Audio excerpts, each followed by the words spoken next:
I'm Amy Schleicher.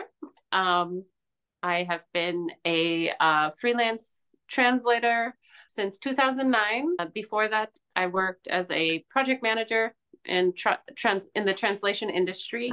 And so for 5 years, was a project manager, graduated from a translation program here, a master's program. My undergraduate work was in zoology, and then I worked in biology research for a few years before that, before I switched to translation industry, the translation industry. I've lived here in Wisconsin. I went to school in Wisconsin, and originally went to Germany for horses.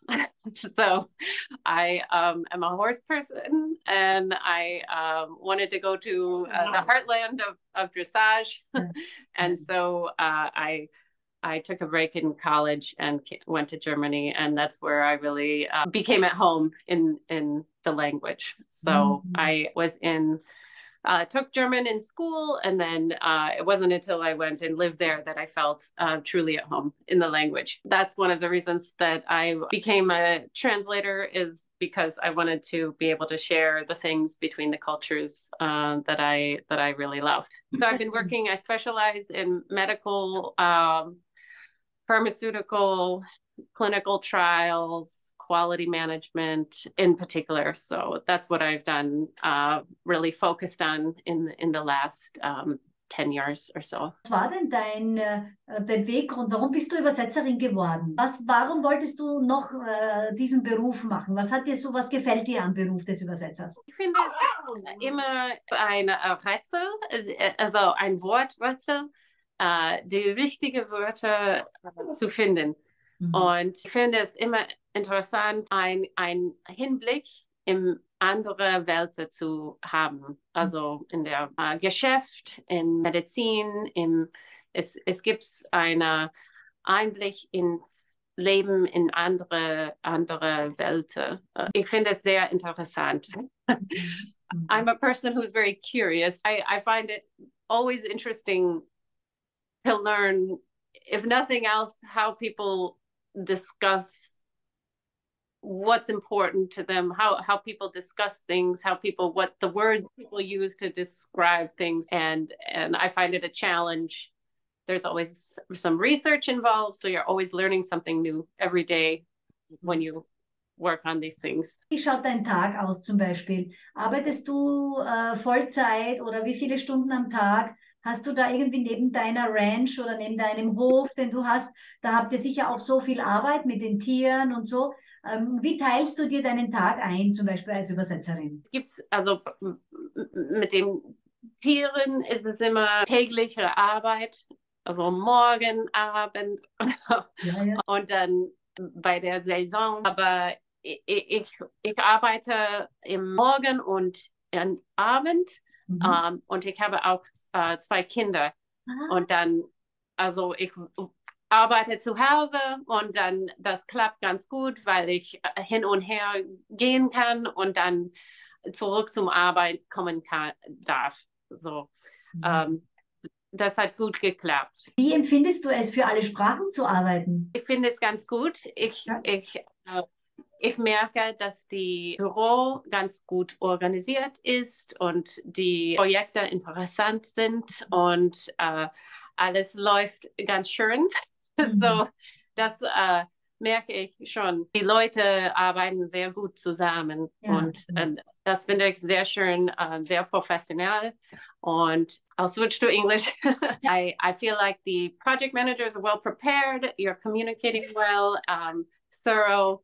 And I definitely appreciate that, there's a wide range of in the industry, there's a wide range of competence. And I definitely get a feeling of competence from alle Sprachen. Wie ist es denn bei euch mit Artificial Intelligence, mit künstlicher Intelligenz? Ja? Wie geht es dir mit KI oder mit AI?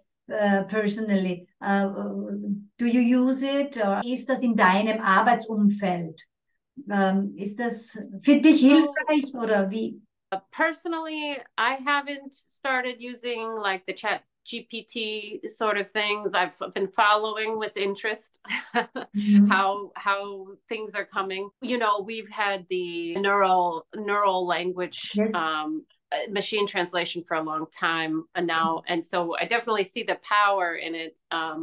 And I feel like this is a very similar to that when it comes to translation. I think there's great opportunities with it. And I use all the tools available in the regular, in the like Trado Studio and the programs that have their sophisticated machine translation. I think like with anything automated with computers, that you'll always have a human touch is needed. And that human touch will vary based on the needs for the end product, you know, for the text, and how fast you need it, and quality, and whether it needs to be regulated, you know, if for regulated industries and products that you have to take responsibility for, I think it's going to be a lot more complicated to use AI in certain aspects. But I think it can certainly be a tool in the near term that will speed up work of translators and will allow a lot larger amounts of content to be translated for companies to globalize. Smaller companies that have budgets that are less to globalize and connect with, you know, customers around the world. But I think because AI is based on kind of a retrospective use of these massive quantities of data, and language and culture is a dynamic, evolving force and very localized. You know, there'll always be a role for humans to check and verify and adjust and fine tune. So I think the work of translators eventually will be more reviewing and proofing and correcting for tone or for bias, for example. The things that's concerning about AI is the, you know, biases that have been built in because of the source that they're drawing on. So as the world changes, some of those things might not work for what a direction a company is going for and what they're in. It's exciting. Who knows where it's going to go? There's lots of interesting uses that people have been talking about for it, but it remains to be seen with implementation, with legal aspects and ownership and cultural fine-tuning. I think, you know, there is the risk of being AI to some extent genericizing everything. So if everything becomes computer generated, you know, from when the original text, if a computer does your first draft, you know, maybe it lacks personality to draw attention and everything starts to sound alike. So I think the same can be said for translation, because it is just another way of writing, that you can have risks in following the computer's suggestions too much. So that's kind of where I stand on it. I think it's inevitable.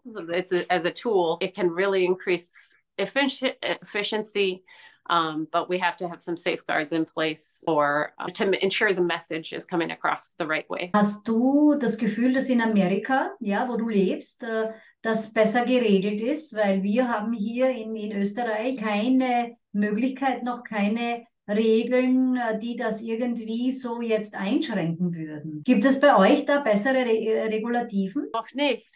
I think it will be regulated a lot faster than other advances in technology. There's been the president made an executive order about AI, okay, to try to regulate some of the things that are being used. For example, the content being used, and the development of new versions based on more data, that sort of thing, and the ability of people to opt out. But it's all very new, but the lawmakers are looking at it carefully. So I think there will be a lot more attention to it. Luckily, I think we need to proceed with caution, especially because there's some, disruptive aspects because it changes so fast and there's exponential growth. It could mean changes in industry happening very, very quickly. So, Amy, denkst du, dass es Vorteile gibt von Artificial Intelligence? Also für dich, für die Arbeit der Übersetzung, was denkst du? Speed would be the first, speeding things up. The problem is there's a lot of formal features that I've noticed. Apparently, AI translation, like formats like GPT work better when they're looking at the longer text. But sometimes it seems like the simplest things from a human view can trip up computers. There's a lot of times just the interchangeability of files and text and stuff like that we've seen for many years in the translation industry. If it's not perfectly laid out for translation, it can be hard to translate and can cause on the back end a lot of delays. So there's theoretical speed. And I think certainly first, you're always going to look at what are you looking to translate and what is the goal of the text you're looking to translate. So if it's something that is highly important messaging, either to employees or to certain customers or that sort of thing, you add an element of risk when you are too hands-off with human things. With the human part of it. But there's going to be a lot of things that are well suited to an automated translation and kind of pushing things out at the same time as opposed to a sequential pushing out in multiple languages. So there'll be benefits. I think like anything, probably the preparation with a project. And I know it's been true with machine translation, glossaries, terminology, style guides, all of that ahead of the time, preparation, so that process can run much smoother. That's always going to be helpful. There's the lead time that way. You might need more lead time in a machine or a automated translation setting to get things right. And then you can save time by reviewing later on, but have less changes to make on the back end. So, I mean, I see benefits and some disadvantages. A lot of it comes down to, we always have the saying in translation, quality, turnaround time, and price. So those things are always going to still be a factor with even when you add the machines. Denkst du, dass der Mensch noch immer der bessere Übersetzer ist? Und wenn ja, warum? For me, I mean, I think it comes to the play with same factors, with what is the purpose of your translation. For certain things, you are always going to have, I think human translation is always going to be better, but depending on the context. So the best combination for large volumes, for fast turnaround, I think is human-assisted machine translation. The machine translation has increased, the quality has increased enough that it's pretty good most of the time. The end product that you have, that final text, it's going to depend on what is the purpose of that translation. Is it just to give a quick answer to a person who has a question on the internet, and how crucial is the answer to that question? Those are factors that it's a little always going to be a judgment call. But in general, I think the human involvement can be high or low, light touch or heavy touch. For certain things, it's always going to be human translation is best because of the tone, the intent, that sort of thing that can be difficult to convey. More customizing. I really think it's an interesting theoretical discussion that we'll see play out. Yeah,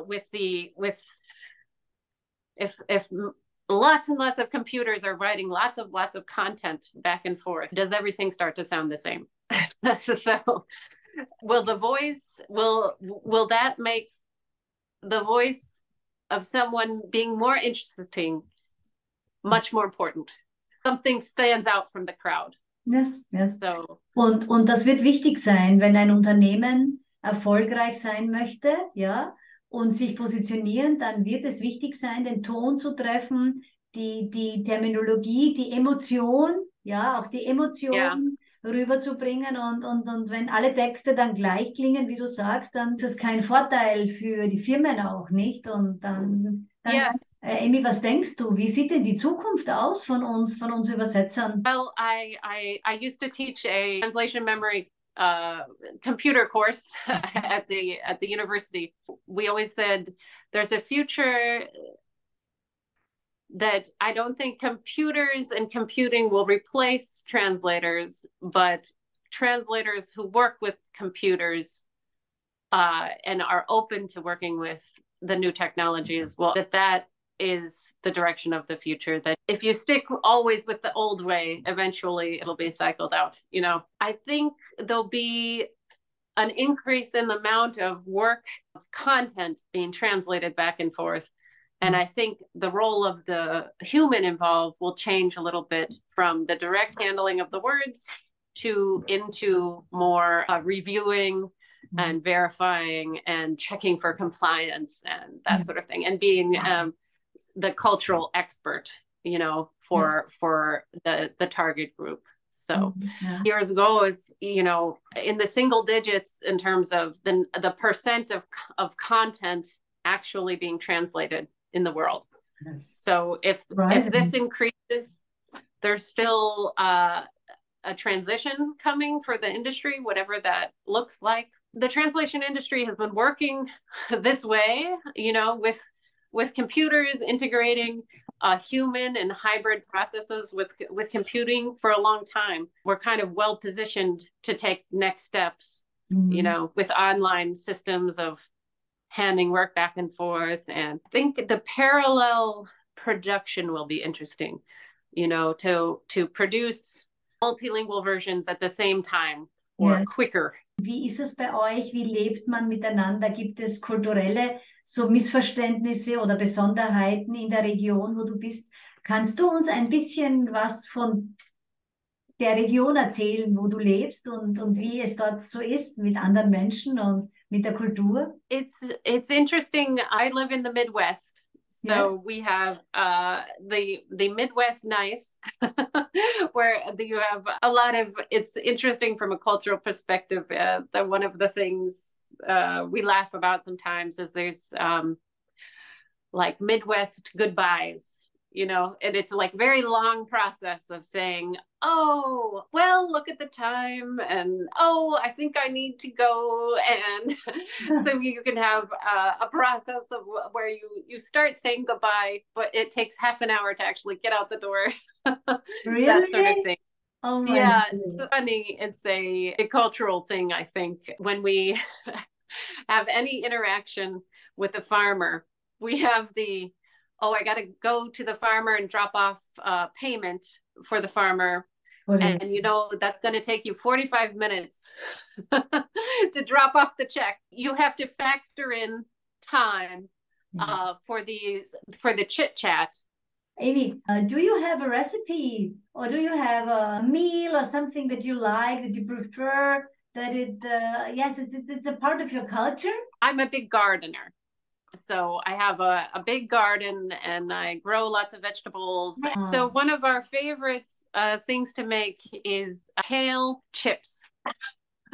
And my children love them, but it's basically you take kale, toss it with some oil and salt and pepper, and then top it with shredded Parmesan and put it in the oven for low heat for 15-20 minutes until it gets crispy. And it's just the perfect combination of crispy and umami with the Parmesan and the olive oil flavor. So that's what kale chips is a big one in our household. And do you have a dessert or something sweet? Once again, this is kind of a small niche item, but my mother makes a wonderful grape pie. So I'm a huge pie fan. I love my pie, my fruit pies and my chocolate pies and cream pies. It was one of the things I missed when I was in Germany, because they don't have pie the same as we have here. But it's grapes you make like from a grape jam or a grape jelly. It's a Concord grape. You make a pie filling out of that, and you take the skin of the grape and you separate them, and then you cook them together, and it makes just a wonderful taste to it. That is my and my daughter's favorite pie is my mother's grape pie. So. Schluss möchte ich noch gerne dir eine Frage stellen. Du übersetzt ja jetzt schon doch mehrere Jahre, ja? Du sagst zu mir, 9 Jahre bist du schon als Übersetzerin. Gibt es irgendeine Übersetzung, die für dich die schlimmste war oder vielleicht die coolste Übersetzung oder irgendeine spezielle Übersetzung, die dir in Erinnerung geblieben ist? One of the special projects that I worked on that really felt meaningful was actually for a COVID vaccine. So during the COVID times, I started working on a very urgent clinical trial, and it was all of the reports of any side effects or any the results of the clinical trials for the mRNA COVID vaccines. So that was super interesting, and it really felt important. We would turn the translations around very fast so that the people who needed the information could get the information right away. So that felt that was one of the feelings of being really part of a global problem-solving effort, my little role in the helping resolve the pandemic. So that was a very rewarding one. Some other projects that I remember, like from my project management days, we did like 30 languages, a branding campaign for a global company. That was really interesting because it was languages, branding for Kazakh, and contacting all of these translators and working with all of them to adjust the branding campaign to fit the local culture. So that was for a multinational company that did employ temporary staffing. So it was each market was unique to recruit employees, to become more appealing. So is this multinational rebrand. That was a lot of work, and it was a lot of fun because I met so many different translators from so many different cultures. And your daughters are digital natives. Yes. How do they deal with all these things now? How can you explain it a little bit? We try to limit. They don't have social media. We're trying to limit so that they can develop in their own time, that sort of thing. But they definitely will be digital natives in a way that's different from the way I grew up. And it's hard to imagine what the next generation, will be even more, things will be even more different. They go to a German school. It's a bit of a drive. We have to go into the city in Milwaukee and take them to school, but they go to a German immersion school. Wow. And it's school, it's 50 years old. They started, and it was a group of people who really believed in the benefits of speaking another language. There's immersion language 7 hours a day in German. So it's one of the things that was important to me to just give them the opportunity to be learning another language really, really well from the very beginning of their school years. I think it's a kind of the digital life, digital communication will be like another language for people. It's interesting to see how culture changes and is influenced, but those important touchstones remain, of human connection. So I try to get my kids, a lot of in-person activities. Oh. Well, I think I might have to call it an end because I have to get my daughter from school soon. So have a nice day and greet your daughters, okay? I will. Okay? I will. Thank you. Bye-bye, Amy. Bye-bye. Bye.